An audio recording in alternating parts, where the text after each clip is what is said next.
You're watching KLTX, Channel 15, serving the city of Lufkin.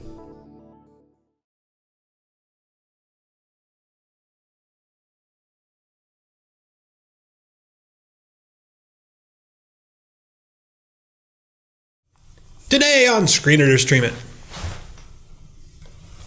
What? There are shapeshifters about. No, there aren't. Aha! That is exactly what a shapeshifter would say.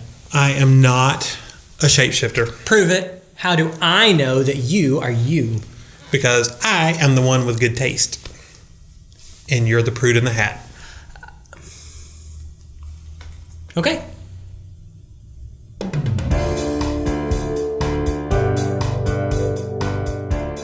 Captain Marvel is rated PG-13 for sequences of sci-fi violence and action and brief, suggestive language. It's the story of Veers, a Kree warrior with amnesia and the unique ability to shoot raw energy from her fists. Veers has dreams that are tangled mess of what seems to be a former life, but she can't actually remember where or when any of it happened. The Kree are fighting a race of shape-shifting aliens called Skrulls. They can become anyone, so long as they have seen them first. On a mission to retrieve one of their own secret operatives, Veers is captured by the Skrulls. They use some sort of a mind probe to dig into her subconscious, unlocking many of her dreams, which she believes are clues to her past. A fight ensues, which destroys the Skrull spaceship, but the survivors land on an out-of-the-way planet called Earth. Naturally, Veers must continue to protect the Earth by battling the Skrulls and find more clues to her mysterious past. So, what do we think about this one? Critics loved it. Audiences were a bit mixed. We think Captain Marvel is alright.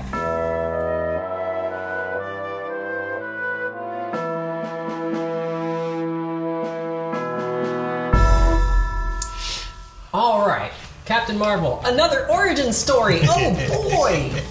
Actually, I didn't mind it. I don't mind origin stories so long as they're told well, so I don't know, it didn't bother me. It's Sam Jackson in it. Right! Like, there's always a positive, right? Like, that's all I need to be happy in a movie is Samuel L. Jackson. Like, yes, bring him. Star Wars? Okay, Jar Jar. But Sam Jackson, so... Well, they did an amazing job with his makeup. Or not, I don't know if it was digital. I I was don't see how questioning it couldn't have been. Yeah, it was digital. But I kind of wonder if they did some makeup on him to kind of, like, lower it a little and then did... Because it didn't look... Like a lot of the de-aging stuff, and when they replayed, it's like, ooh, and I didn't get that with him, and it's like it just... It looked right, and I thought that was weird. It did such a good job, and then some of the other stuff was like, ooh. Yeah. Well, he's been in, 200 movies, so many movies. that they had a lot of material to work with. Right? Go take his face out of that movie and put it in this movie. A lot of reference material. Yeah, and I'm saying with you, I didn't mind the fact that it was an origin story. Like, it's a new character. It's not one most people are probably familiar with, so I think a little bit of origin is in there. And it didn't... She got to be Captain Marvel pretty fast, too, so it wasn't like, an hour and a half movie. She spends an hour discovering who she is, and then she gets to do... So that's always kind of annoying, because you want to see... She never figures out who she is. Well, that's true, but she starts awesome. She doesn't have to become awesome. She becomes more awesome. An hour in, she figures out, oh, I can do things other people can't. It's not right. It's not like if that. you can get the housekeeping out of the way fast, and you can still have an actual movie after telling the origin story. And there was some funny moments in there too. So much sass from her and Samuel L. Jackson, both just sassy comments. It was, and well put ones, not just out of the way stuff. Well, I like the kind of fish out of water stuff because she's an alien from another planet and has no idea, how things work on Earth, and so some of that was fun and funny. Well, and the Shield guys, of course, had no idea there were people from other planets, so that was a fun thing too. It was like, what? Well, that's true. We kind of got the origins of S.H.I.E.L.D. there at the same time. I wasn't thinking about that. That was pretty cool to see Coulson, because I've watched the TV series that Marvel has out. And I'm sorry. I know what you mean. It's kind of cool to see all the backstory if you're a Coulson fan, if you just like him. Well, I do like him. I like his character, and he had a good character. I liked his character. I liked Samuel L. Jackson's character. I didn't hate Captain Marvel. I thought I would going in, and I didn't. She was fine. I guess on the other hand, so there was nothing that made me angry, and then I watch it and be like, oh, I should have done that. Right. On the other hand, there was also not a whole lot of oh man, that's so cool. That's amazing. I'm so glad that happened. The thing I was most excited about in the entire movie was seeing a blockbuster. This video store so much. And I was aware, like I had that self-aware moment when I saw that, like they're making a joke here because this movie is a blockbuster, and she is in Blockbuster. I see what you did there. Yeah, we were having fun watching the like VHS's scroll past. It's like True Lies. Yes. Well, as of that point, they hadn't announced what year it was yet, and so I was scanning the movies to try to determine what year. And the band T-shirts. Yeah. For some reason, I thought it was the 80s, which I was way off. Well, 10 years off. But, because then, like, wait, no, those movies weren't out yet. So, but then they nailed it down later in the movie, and that was nice. It was appropriate. I only can remember having one, like, major problem. I'm sure I had others, because I always do. But I can only remember one, but it's kind of spoilery. Oh. So I don't know if I should... Spoiler warning. Yeah. The scrolls are good guys?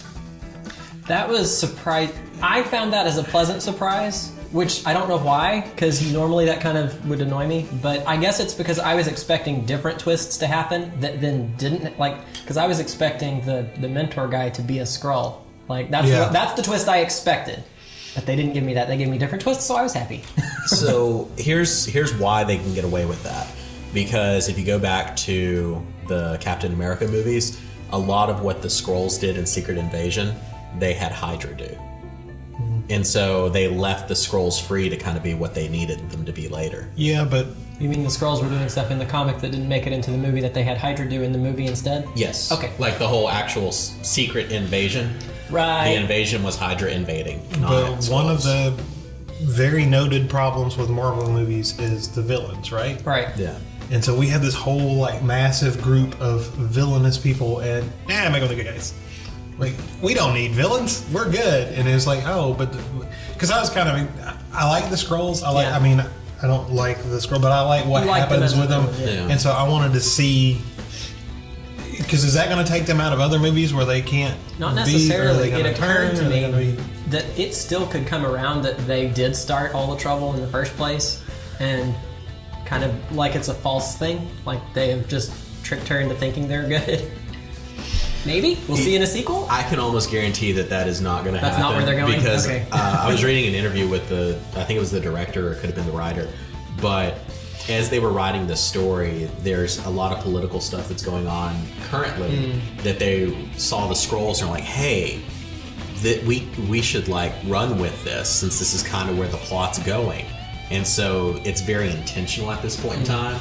So if they come back later and say that no, the Skrulls actually were the bad guys all along, like that's really going to mess with their fan base and what they were trying to do with the I didn't see that coming, but yeah.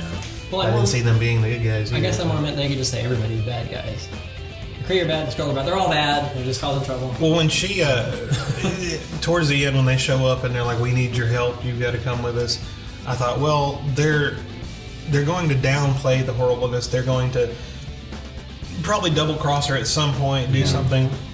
But they went full hardcore. Into the sunset. Puppy eyes and like, oh, look at us, we're cute and you should help us. And there's little kids and it's like, yeah, I don't think they're coming back from that. It's a little kid.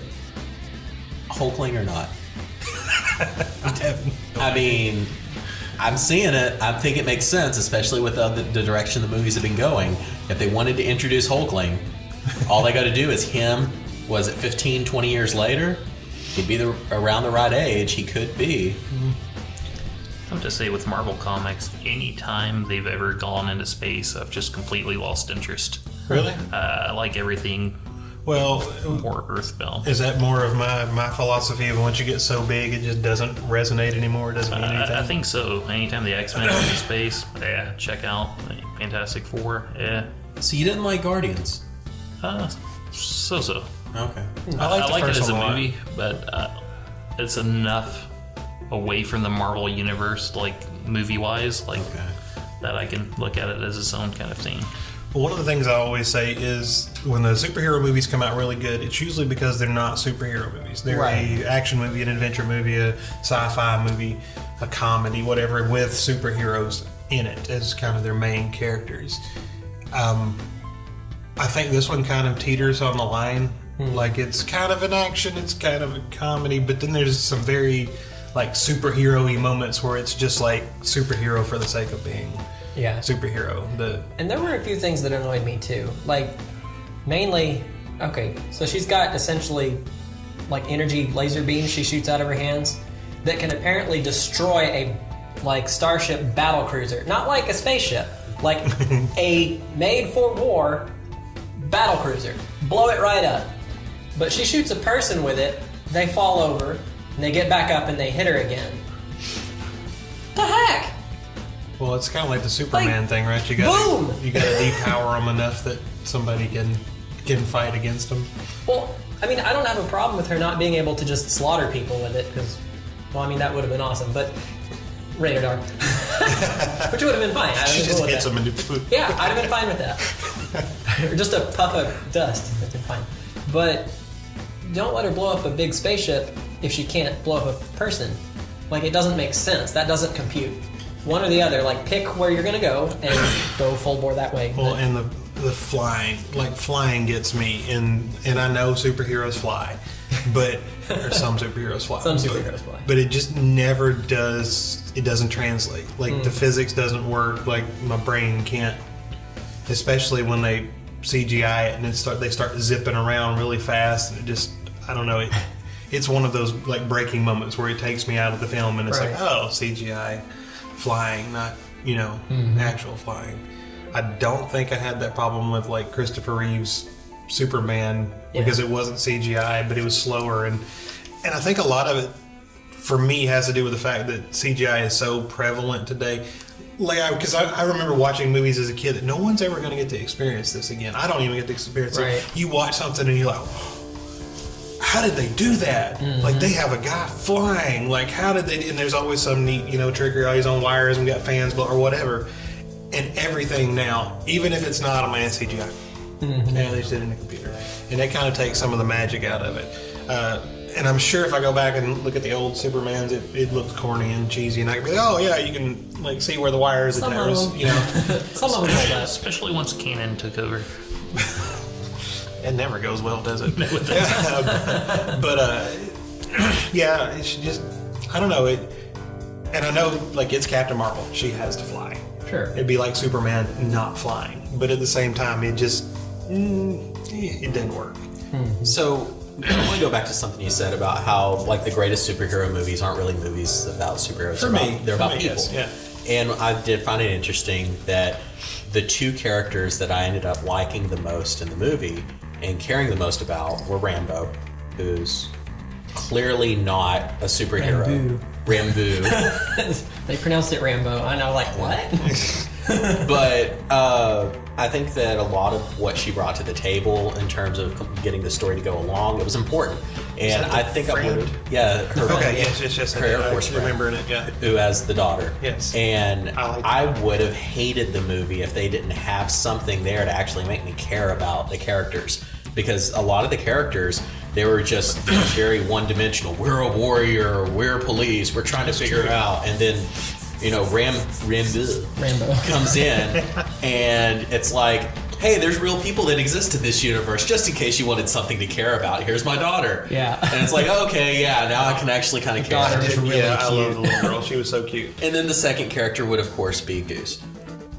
Which one? Yeah. I love Goose. The cat? Yeah. Oh, yeah. He gets Yeah. to get I mean, you can't have a Top Gun movie without Goose. That's true. And there were plenty of Top Gun references, but all very well placed. I thought they didn't bother me. What did bother me, along the lines of what you just said, the original team that they set out to go retrieve that guy, whatever it was, they looked kind of interesting. I wanted more of them. Like, I wanted to get to know them a little bit, but as you said, they ended up being just very one-dimensional because you just didn't get enough time with them. But I like that. that was just their interaction was fun. The little bit of it that we got. Now that you say that, that was kind of awkward, or not awkward, but it was kind of weird to me because when it starts off, like, she can't like control herself, and that's like a whole thing. Like, you know, we're going to take these powers away from you. We gave you. You can't control yourself. You're not doing right. Go ahead and go on the mission, though, that we never let you go on before with the team. As you know, we got to rescue. Go ahead, be fine. And it's like, but you just sit there for like 5 minutes telling her how much she sucked and she's a danger to everybody, and she doesn't learn to control this. You're never going to get to go. Trying to psychologically manipulate her. Oh, is that what the movie was about? Is how easy it is to psychologically manipulate? It's about glass ceilings, guys. No, please don't try to read more into it. No, that was there, but it was just kind of touched on, and so it did not. Like, I don't mind a message being given. If it becomes like a heavy agenda that's punching me in the face repeatedly, do it I like get mad. He-Man. Take 15 seconds at the end of it and just spell it out. And here's the moral message. I am the person I am today because of those 15-second moral messages at the end of every episode of He-Man and G.I. Joe. The more you know. So you don't mind there being a message, but what about conflicting messages? Because this movie was full of them. Oh, do tell. So on one hand, you have the story with the scrolls, which, I mean, it shouldn't be too difficult to figure out exactly what they're trying to talk about there. And then on the other hand, they're talking about how, like, military good.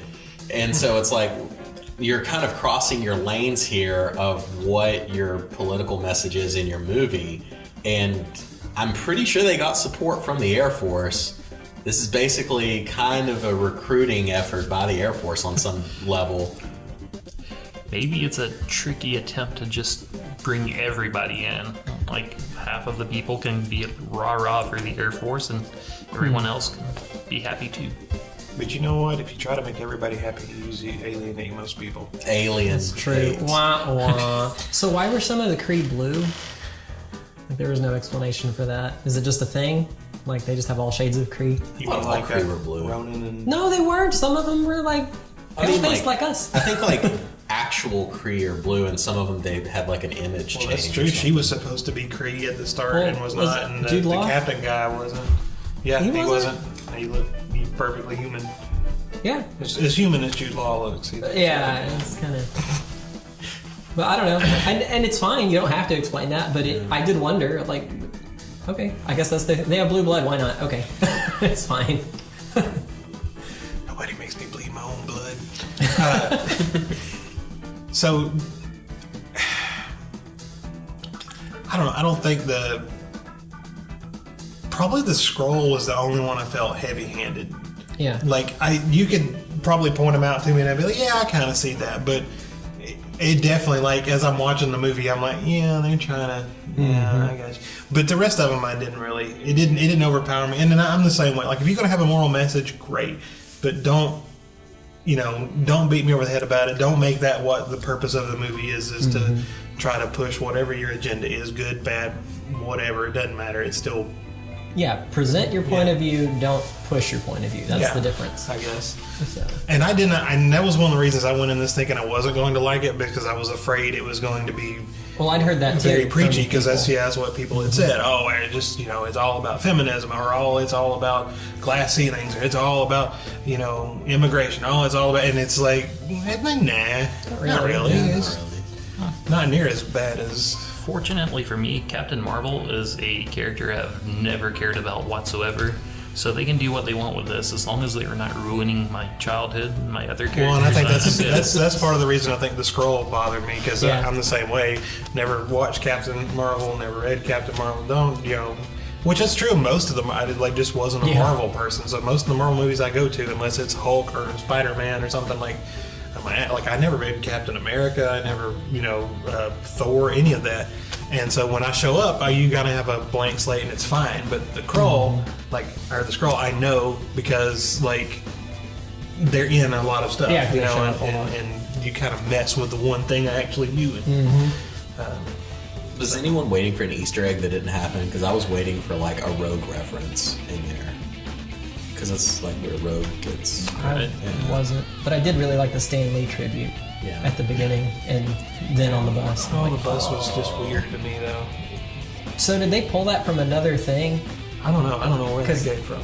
No, he filmed all of his cameos for the future movies, within the last couple of years. So he's still going to be showing up in the movies that were planned. It did make me wish I was watching Mallrats instead of Captain Marvel. Now, I did like the fact that he was reading practicing his Mallrats lines. That was funny. Well, in spite of a obvious like sequel setup or potentially multiple sequel setup, I did feel like they'll do a sequel. they probably Not will. Marvel. It felt complete as a like single story, even though it's obvious for setup, which I like that, and we talk about that sometimes. That movies like They they just- so focus on setting up the sequel that they just kind of stop, which sometimes No, that's good, sometimes it it's did not. add up. But in this one, it felt Beginning, middle, yeah, and it end. felt complete. Yeah. So Can I make just talk directly to Marvel Studios? please do.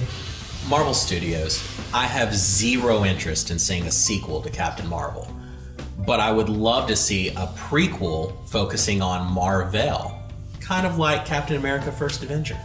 Just putting it out there. That's true. She was kind of spy and secrety and like That was really cool. Like, I wanted to see more of her, or I wanted to see the backstory. Like, I could have done with like the first 30 minutes being just, like how in James Bond movies they got the first 5 minutes is kind of like the last mission he was on.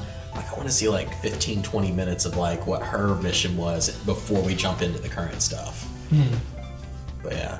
TV series. Yeah. Marvel likes to do that. Maybe, yeah. On the new Disney streaming service. Yeah, the new Disney streaming service. Do y'all have anything else on Captain Marvel? Nah. All right. In that case, what do you have for a streaming option if you don't want to send people and recommend this, or if you want something else along the same lines that you liked Well, it? so I thought about this, and I have a movie that does not feel anything like Captain Marvel, but it's weird. It's out there, which Captain Marvel really is way weirder and way out there than what Captain Marvel is. But if you want like girl power, if that's what you actually wanted, was like girl power, and you want a comic book movie, Tank Girl. Yeah. Like, I love Tank Girl. I would watch Tank Girl another 50 times before I watch Captain Marvel again. It's weird, it's irreverent, it's like just crazy and insane. There's like killer kangaroo people and, Malcolm McDowell walking on broken glass barefooted and Lori Petty riding the barrel of a tank through a desert. And like, it's great. And I love every second of it. And it's fun and it's girl power without it. It never felt preachy at all to me. It was just a girl who was powerful doing cool stuff. A girl, her tank, and a straight road to the bad guys. What more do you need? Who wants to go next? Well, I'm a little superheroed out right now, but I do still like comic books, so I'm going to go with the Josie and the Pussycats movie. Hey! It's one of my guilty pleasures. Plus, I'll stick with the whole kind of 90s vibe that we had from this true. movie. Yeah. But yeah, really enjoyed it. Don't tell anyone. Well, I have to like check it that too. out. I don't think that has to be a dark secret. That was a That was a fun movie. good movie. I've watched that one many, many times. So if you do go to watch that one, watch for the product placement. It's hilarious. Oh yeah, there's a lot of tongue in cheek. Like they mock pretty much every like it's great. consumerism and through the whole thing. It's Du great. jour means friendship. Orange is the new red. All right. I am going to go with the low-hanging fruit on this one. Go with another superhero movie. Guardians of the Galaxy. Mainly because, one, a lot of stuff in space happens, and there are sassy, irreverent characters that pretty much make fun of everybody and always have a quip. No matter the situation, somebody has a quip. Even if it is, I am Groot. Somebody's always got one. Although, he wasn't so sassy in the first one, but that's not the point. But it's got all the sci-tech stuff. You've got superheroes, spaceships, battles, and some ridiculous anti-physics that just wouldn't work. But it's fun, and you just go with it. So I'm going to back you up because I might be getting my alien races crossed, but I think that the Nova and the Kree, that there's something going on there that helps out the story and kind of supports it. Like, I think there's some connection. Well, they have Ronan, Yeah. so why not? So anyway, what do you My got? suggestion would be, and this is going to be just a weird experiment, but I suggest it. Get headphones on and listen to the audio from Top Gun, and then watch Ryan Reynolds' Green Lantern. We're gonna have to try that. you might be the first person to ever say those words. Watch Ryan Reynolds' Green Lantern. I'm pretty sure it's the same movie if you just do that.